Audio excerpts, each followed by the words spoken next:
Supreme creator বন্দী হওয়ার পর কেটে গেছে প্রায় 100 কোটি বছর। সময় বয়ে গেছে, কিন্তু ভারসাম্য আর ফিরে আসেনি। এখন মহাবিশ্ব ভরে গেছে অসংখ্য জগতে।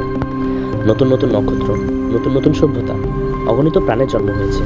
মানব, দানব, অর্ধদেবতা, ছায়াজাতি, ড্রাগন, আরও কত অজানা প্রজাতি। প্রতিটি জগতেই এখন প্রাণের বিস্তার। কিন্তু কোনো কিছুরই আর নিয়ম নেই, কোনো সীমানা নেই, কোনো ভারসাম্য নেই। স্রষ্টাহীন সৃষ্টি, নিয়ন্ত্রণহীন শক্তি। শান্তি হারিয়ে গেছে বহু আগেই। প্রতিটি জগতেই চলছে যুদ্ধ। শক্তিশালীরা শাসন করছে দুর্বলদের। বিশ্বাসের জায়গায় এসেছে ভয়, ন্যায়ের জায়গায় এসেছে ক্ষমতার লড়াই।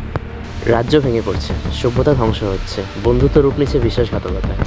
মহাবিশ্ব এখন কেবল এক বিশাল যুদ্ধক্ষেত্র। একদিন কেউ ফিরে আসবে ভারসাম্য ফিরিয়ে আনতে, কিন্তু সে কি স্রষ্টাকে মুক্ত করবে নাকি মহাবিশ্বকে সম্পূর্ণ ধ্বংস করবে?